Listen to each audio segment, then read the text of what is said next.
Well, welcome everyone. I am really excited to have you join Carol and me today and to talk about resistance bands, posture, and osteoporosis. So I'd like to take a moment and introduce Carol. Can everybody hear me?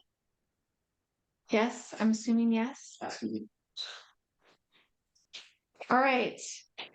Can everybody hear me before I get started and introduce Carol?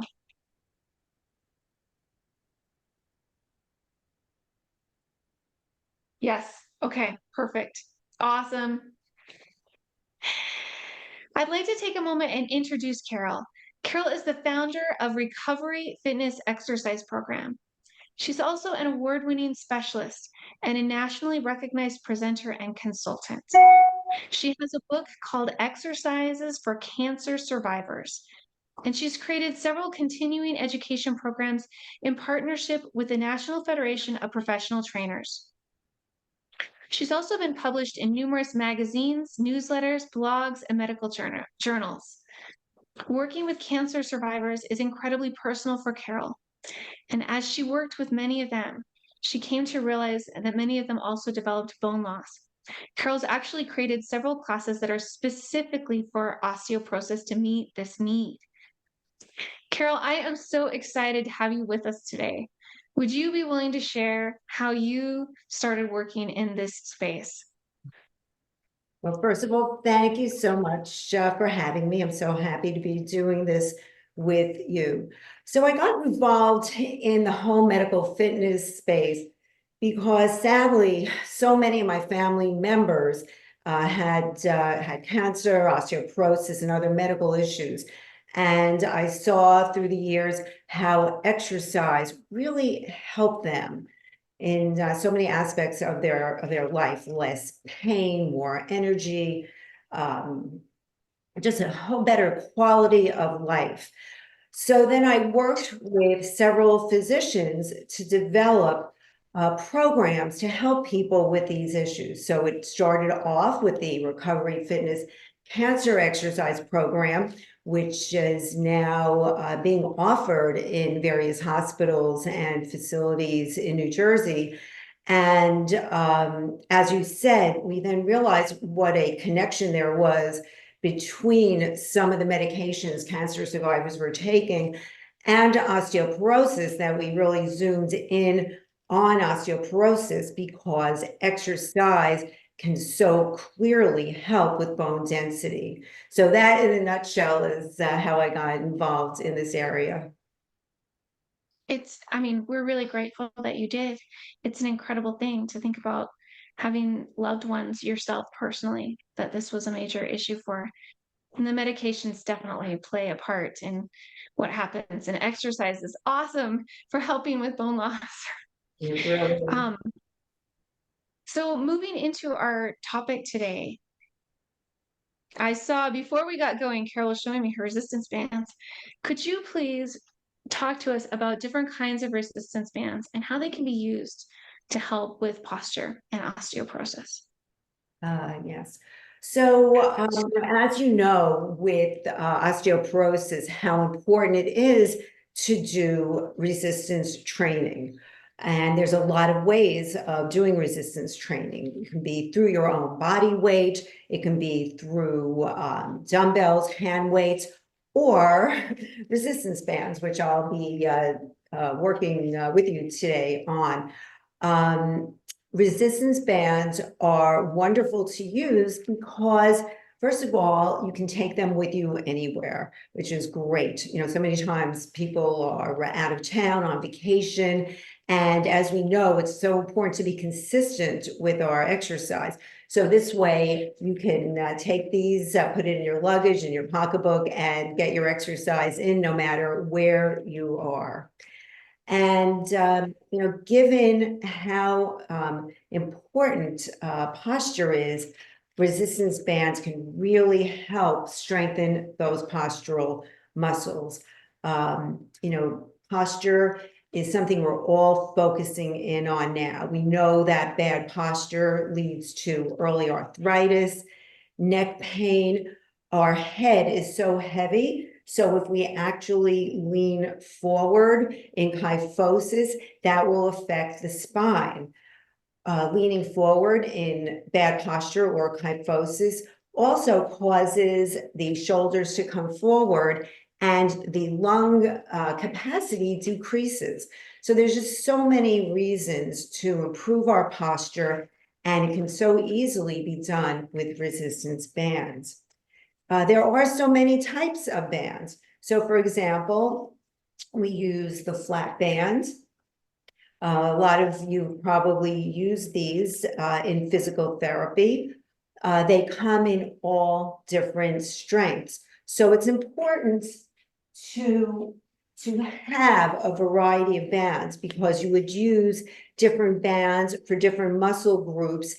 You would start off with a very light resistance band if you're a beginner exerciser or new to resistance training. And then maybe graduate to one that might be a little thicker, a little heavier resistance. So these are flat bands and wonderful for resistance training and also for flexibility. There are other bands as well. The other type of band that we use is called. I think we need to come back and do flexibility with us. I'd be happy to do that. The other type that I recommend that people think about using are tubing with handles. First of all, they're very comfortable to use, especially if you get the really cushiony kind. And if you have arthritis or any type of hand issue, it's great to have something that's really comfortable to hold on to. So these bands also come in different resistances. So for example, this one is a heavy duty one. It's really difficult to pull apart. There are some that are medium, which is good just for a nice intermediate exerciser. And then if you're just new to exercise, you might want to use a very light one with, really doesn't give you too much resistance, but it's always good to start slowly and progress slowly. So we use the flat bands, the tubing, and lastly, we also use these little loop bands or mini bands. A lot of you might be familiar with seeing these on the legs, which are a great way of strengthening the lower body. But when used for the upper body, you can really hit some of the important posture muscles that you can't really get to sometimes with more traditional exercises or hand weights. So those are the bands that we typically use for posture improvement. I'm really curious to see some examples of how you use the different kinds of bands. I would say I'm not very familiar with flat bands. I have some like the ones that you just showed that go around your legs. But I don't have flat bands. This is a new concept for me. I'm really familiar with using my own body weight with my yoga background, but this is really new, and I'm really excited to to see what you have to say. Do you have any demonstrations, things you can show us? I'm very happy to show you some of the really easy things that you can do at any time, any place by using resistance equipment. So since I have this in my hand, one example of a posture exercise is just to keep this around the hands like this, palms facing each other. And it's good to start with 90 degrees from your upper arm to lower arm. You then pull this apart and go up and down very, very slowly. So you would want to pull the band apart, but when you're doing this, you want to feel like you're pulling the band apart with the shoulders and the upper back area. So it's very easy to kind of just think about pulling this apart with your hands. But even though your arms are moving up and down, the work is taking place in the upper back and the shoulders. And if you do this Really feel that. 10 repetitions and you really feel like you're pushing your shoulders back, you can really feel the fatigue. So one example of a posture exercise that we do with the loop band. Now with the flat band, there are hundreds of posture exercises. One of the most common ones is the pull apart, where we have the arms straight out, and you can make this as hard or as easy as you want to. So for example, if you're new to exercise, give yourself a lot of slack. So when you pull apart, it's not too difficult. Of course, those of you who are stronger or very experienced, you would maybe choke up. So it's a little harder to pull it apart. What you want to do on the pull apart, some people think, okay, I'm doing this, and it kind of looks right, but you want to feel like you're bringing your arm back enough that the shoulder blades or the scapula come together. You get a little bit of scapular retraction. So we just pull apart and together. And again, you can do this any place, anytime. And these bands are not expensive. So it can really be, it's very budget friendly equipment. Now, besides a pull apart going like that, pulling apart on the diagonal is an excellent way of strengthening our postural muscles.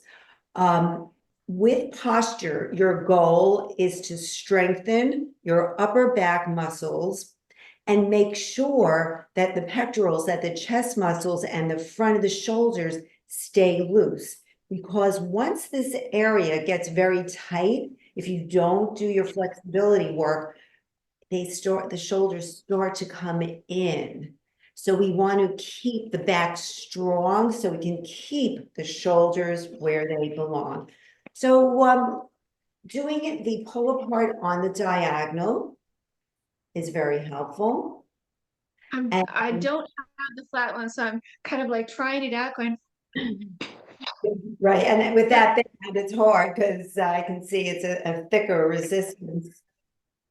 Okay. But Of I course, can feel it. It's really interesting. yeah, it's very good for strength training and or resistance training, which has been proven to be very effective. So for those of us that don't like hand weights or dumbbells for whatever reason, you can get an excellent resistance workout with the resistance equipment. Another exercise that you can do very easily with your flat band looks like this. We keep the arms close to the body, palms facing the ceiling, and we pull apart like this. Now, again, we want to make sure that we're not just doing a wrist flick. We want to feel that we're taking the shoulders and bringing them back, almost thinking about reversing the tendency of the shoulder to go forward. Okay, so this would be another exercise that can be done very easily.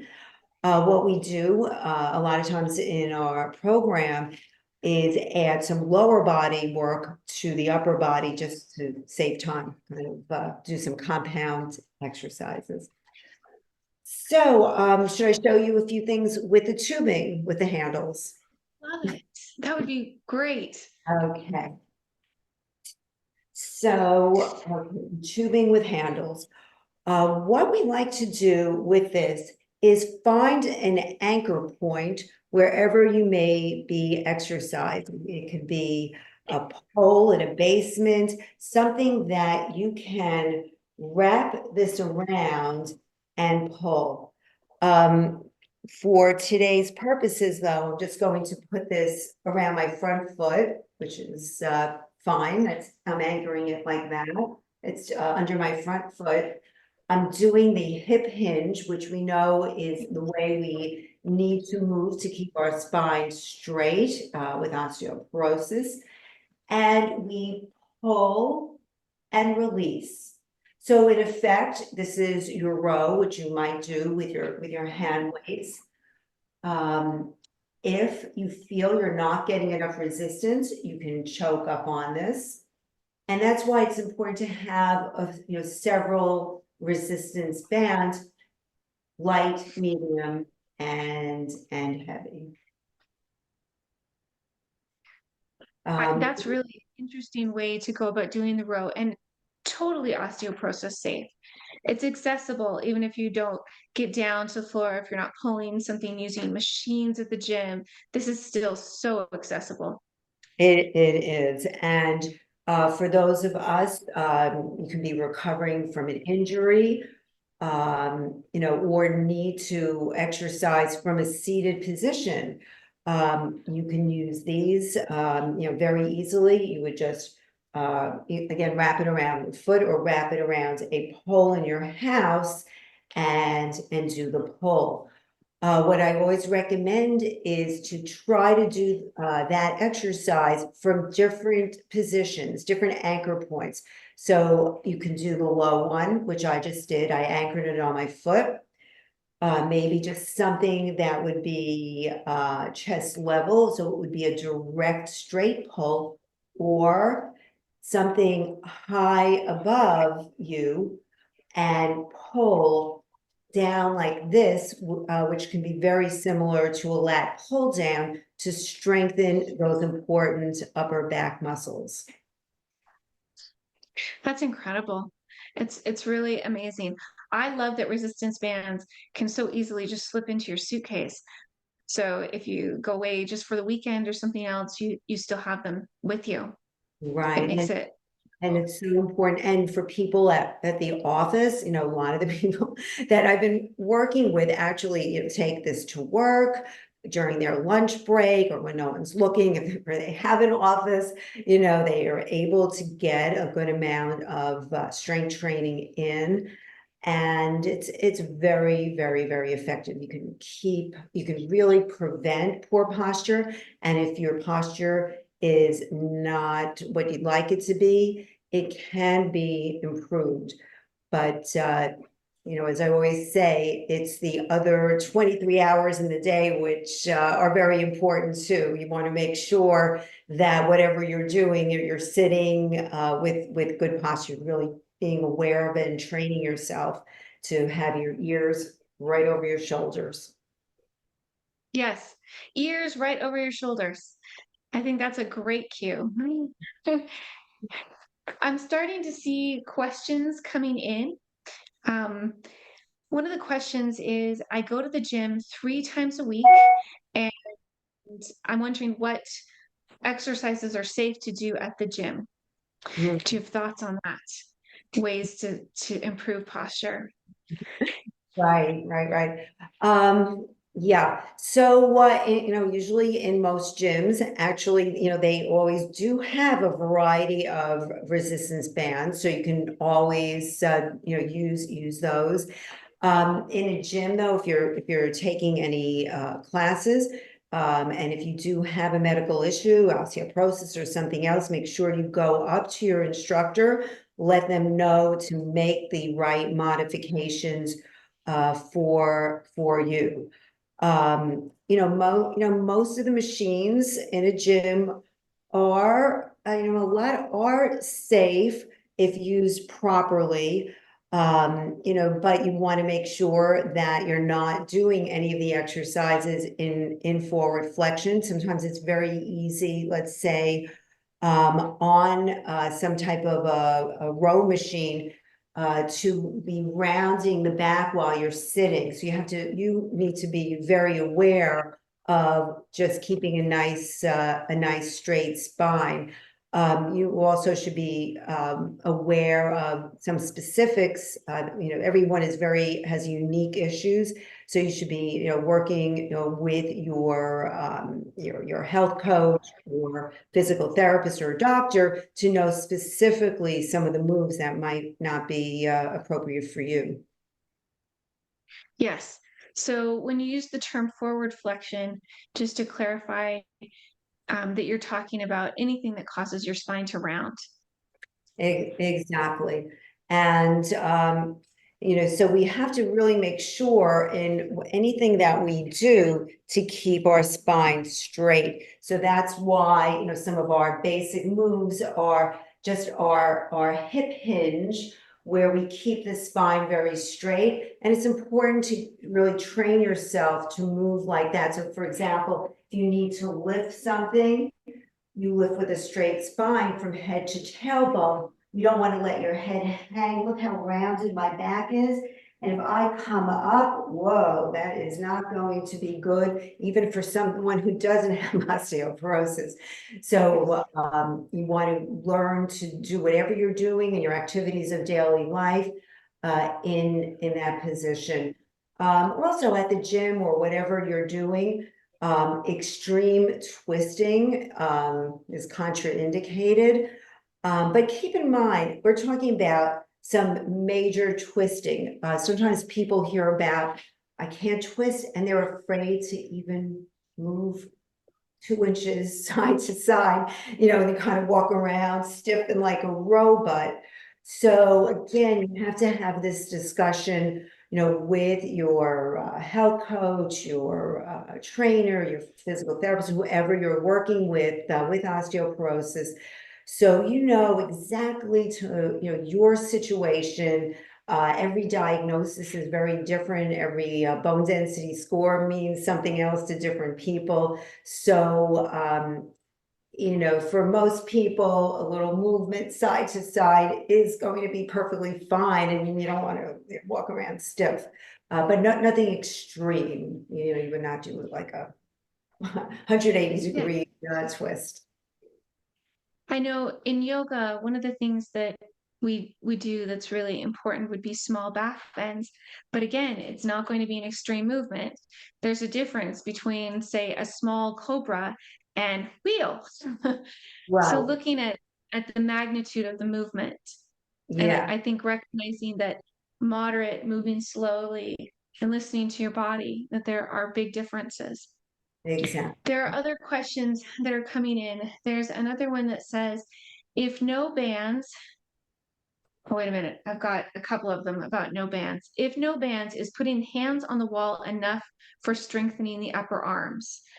Is using your own body weight at the wall enough leverage? Oh, I think the person might be referring to hands on the wall for a wall push-up, I'm thinking.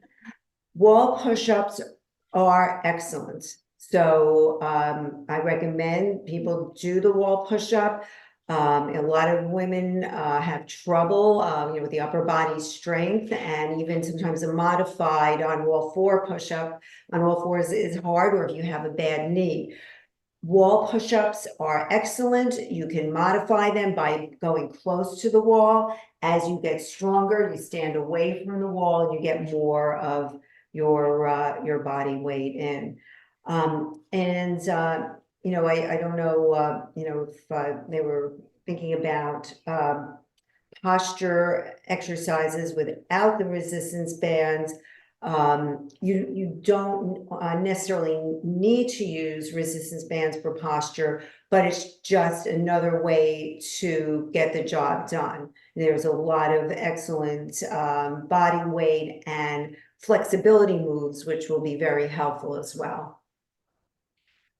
I think this is a wonderful thing to keep in mind, that there are different ways of getting the weight bearing exercise, but using resistance bands is a wonderful way to do it. I really found myself thinking a lot about travel and thinking, it's really hard to pack your yoga mat in your suitcase, especially if you're getting on a plane. They just don't fit very well.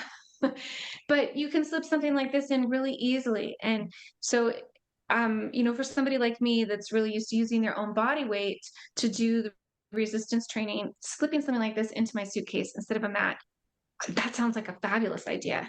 It's just so little, it's so easy to take with you, and it makes it so that it's accessible. Um, I'm getting other questions that are coming in. Someone has osteoporosis in their hips and is afraid of weight. And then it says they let me jump too.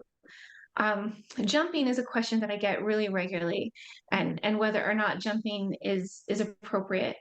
And then someone's wondering about the proper form for the mentioned exercise. So, where you're talking about head over shoulders and looking at the proper form, if someone goes into the gym and they were to use machines or to do something else, is there, besides keeping their back straight, is there a place that they should have heads? Is there positioning that people should be aware of that's Yeah. specific for safe movement? And the machines are very, very tricky because a lot of them are calibrated for larger men. And, in fitness, the trend now actually is just to be using hand weights and bands and your own body weight because it's more realistic to our everyday lives. It's called functional fitness. We want to be using our body the way we do in our everyday life. We never, why, go around, we never really, push in and out like that or sit down and bend and straighten the leg. Whereas we do a squat because we need to sit down and stand up. We need to be able to do that. So, if you're going to a gym, you're using the machines, the best thing, because it's a little different for everyone, you really need to work, if you're new to this, with a professional to just show you how each machine should be set up.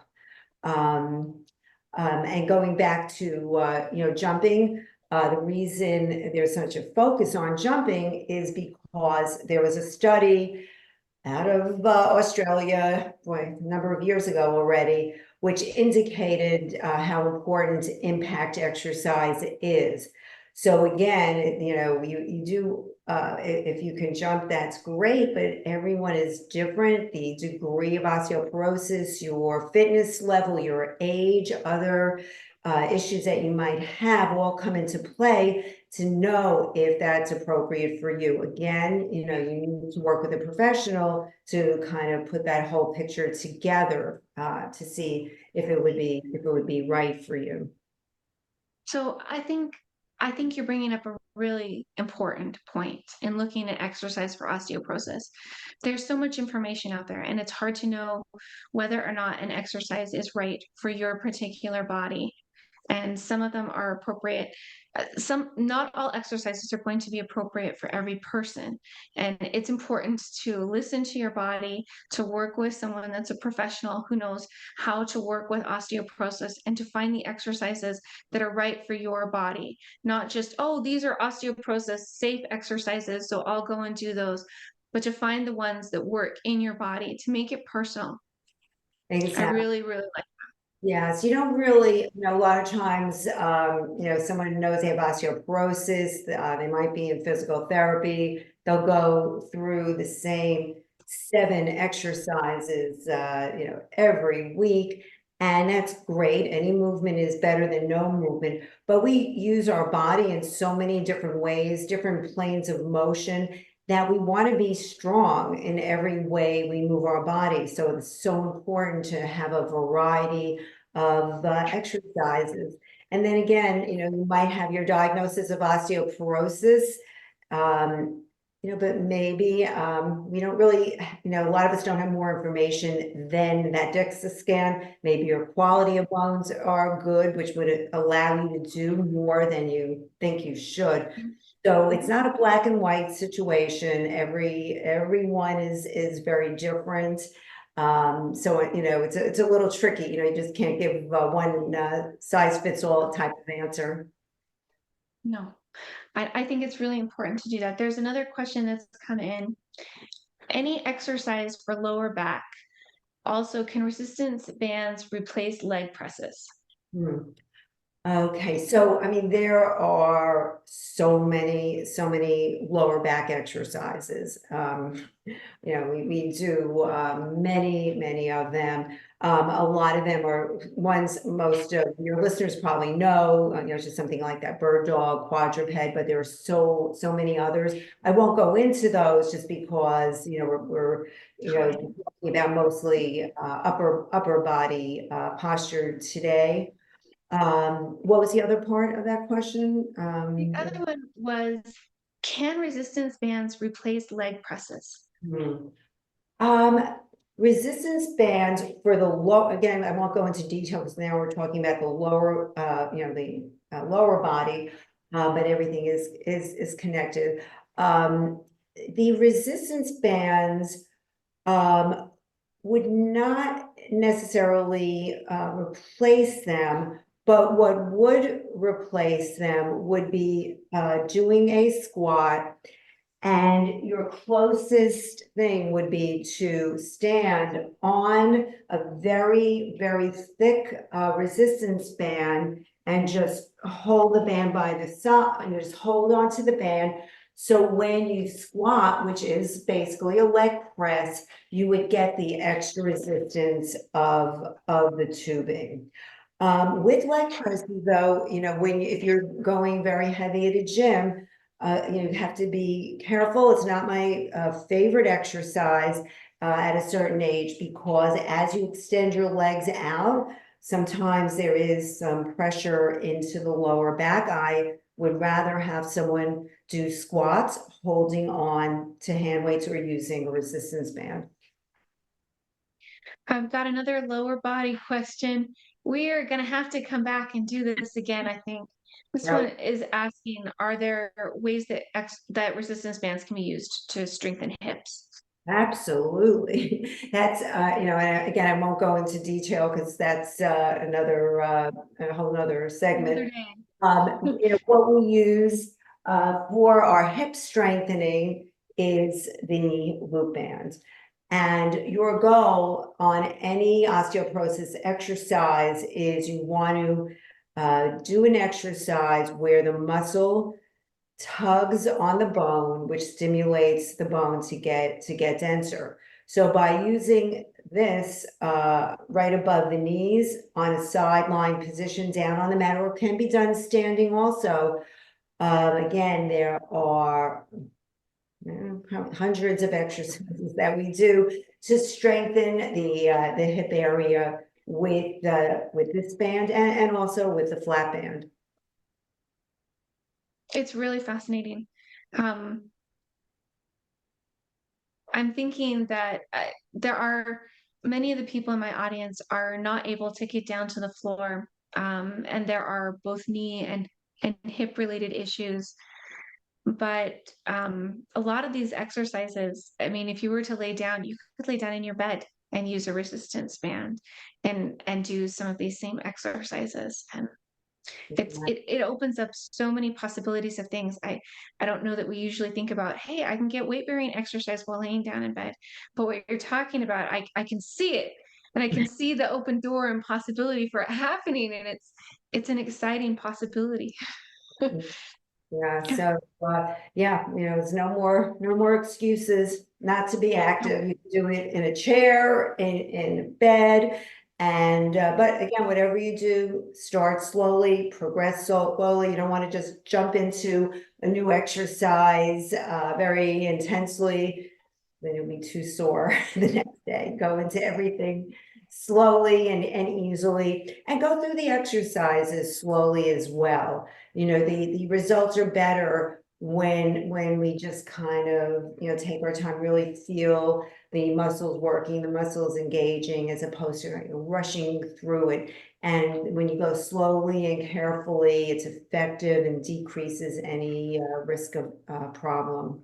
You can kind of catch something before you go into a move to if you go into it quickly, you might just, like, let's say your knee isn't so good, and you go down quickly, go into your squat slowly. So right when maybe you feel a little achy, you stop right there and come back up. I love that process of listening to your body, moving slowly, realizing, okay, this is the right spot for me. And again, making the exercise really personal. Yes, yes. And one other thing I should add, I had mentioned that you can use a high attachment to do rows and many other exercises.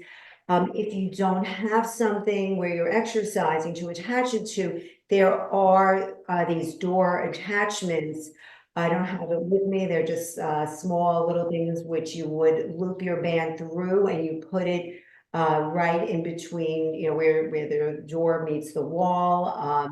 Make sure it's nice and secure, especially if you're really pulling down on it. You don't want your door to fall off.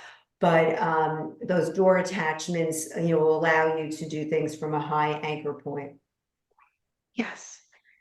Carol, thank you so much for doing this with us today. I'm wondering, can you share with people how they can find you, your website, your YouTube channel? How can people connect with you? Sure. Many ways. My website is Carol Michaels Fitness. That's the same name of my YouTube channel, Carol Michaels Fitness. And I'm also, very happy to answer any questions that come up. You might think about what we went over today, and there's always something that comes up in the middle of the night. And you can always reach me by email, which is caroljmichaels@gmail.com. caroljmichaels@gmail.com. That's wonderful. Thank you so much.